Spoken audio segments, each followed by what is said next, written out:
Guys, nagkatotoo ang sinabi ni Ginebra coach Tim Cone. Natakasan ng SMB ang mainit na rally ng Barangay Ginebra upang ibigay sa Gin Kings ang pangalawang talo this conference.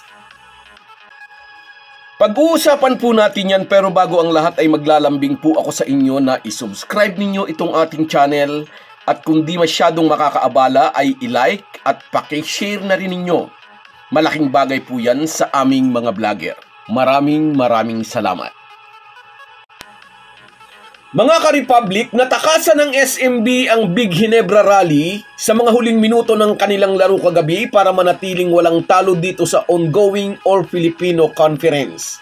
Nagkatotoo ang naunang sinabi ni Ginebra coach Tim Cone na at this point in time ay parang unbeatable ang San Miguel Beermen.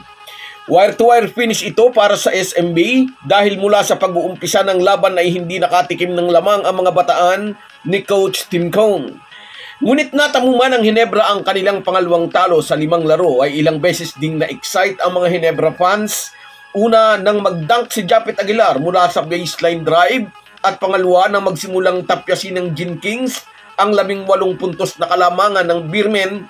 Kumonekta ang mga tres ng Gin Kings hanggang maging 2 puntos na lang ang kalamangan ng tropa ni George Gallen. 2 magkasunod na timeout ang naitawag ni Coach George nang makitang dumikit na ang mga mag-aalak at nagsimula na ring mabuhay ang pro-Ginebra crowd. Umugong ang sigawan ng mga fans sa nagbabantang Ginebra comeback, ngunit parang nabuhusan ng malamig na tubig ang mainit na sigawan matapos maibuslo ni Jericho Cruz. Ang isang mahirap na layup, 44 seconds na lang ang natitira sa game clock. Muli si Japet Aguilar ang nanguna para sa tropa ni Coach Tim Cone with his 17 points. Lahat ng starters ng Ginebra ay tumapos ng at least 14 points bawat isa. Tulad ng sinabi natin sa nakaraan nating video, lamang ang SMB sa lalim ng bench. Kahit sinong ipasok ni George Gallen ay offense threat para sa Beermen. Ang isang konsolasyon para sa Ginebra, kahit natalo ay naipakita ng mga bataan ni Coach Tim Cone na kaya nilang makabalikwas mula sa tambak na kalamangan ng SMB. Naging 2 puntos na lamang ang 18 points na lamang ng Beermen. Yun nga lang kinapos ang paghabol nila dahil sa error ni Jamie Malonzo. Pero okay lang yun, walang player na gustong mag-commit ng turnover lalo na sa mga krusyal na segundo kung saan ay dikit ang score. Puring-puri natin si Malonzo kapag maganda ang kanyang laro. Dapat ay suporta pa rin tayo sa kanya kahit nakagagawa siya ng pagkakamali. Samantala, patuloy ang magandang performance ni Sydney Onwebere. At sabi nga ng mga game analyst, on the rise ang third big man ng Barangay Ginebra. 8 puntos ang kontribusyon ni Sydney. 8 points din ang naging ambag ni L.A. Tenorio sa kabila ng kanyang edad at ng pinagdaan ng pakikipaglaban sa sakit na colon cancer na nakapaglalaro pa rin siya ng high-level basketball.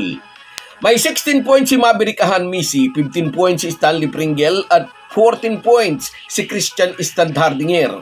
Sa totoo lang ay hindi pangit ang kabuuang laro ng Barangay Ginebra, sadyang malalim lang ang bench ng SMB, samantalang injured sina Scottie Thompson at Jeremiah Gray.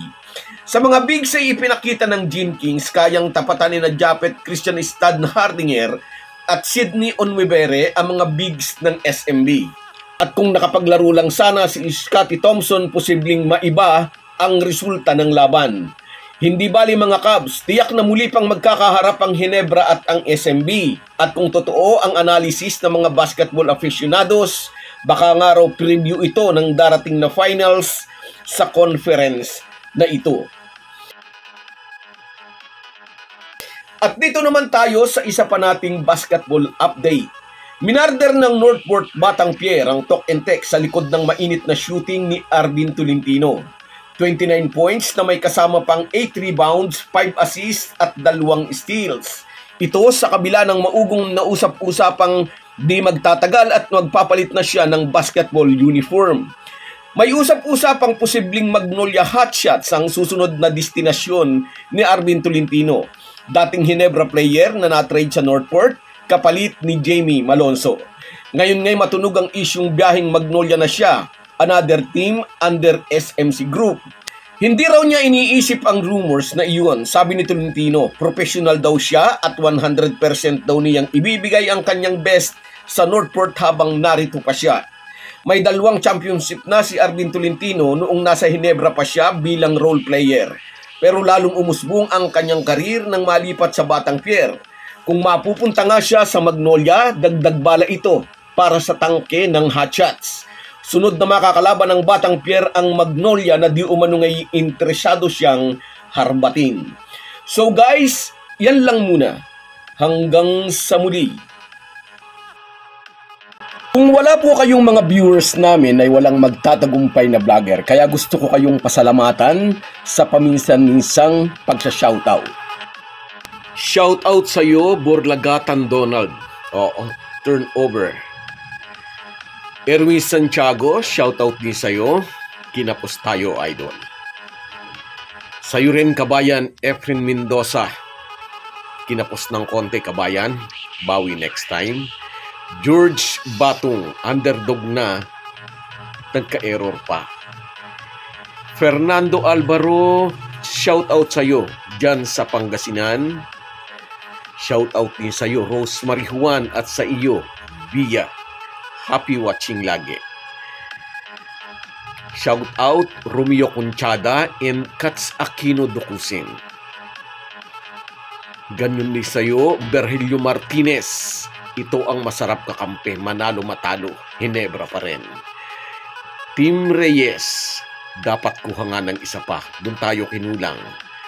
Romeo Conchada, okay lang, wala si Scotty at si Water Lady. Sa mga hindi ko po na shoutout, pasensya na po. Maikli lang po ang ating espasyo. Salamat. Kahit gaano po tayo kabisi, ay huwag po nating kalimutan ang ating buhay espiritual. Lagi po tayong magpasalamat sa bawat araw na dagdag sa ating buhay. Malaki po ang maitutulong ng pananalangin araw-araw. Isang paalala po mula sa inyong Halo Halo Sports Republic.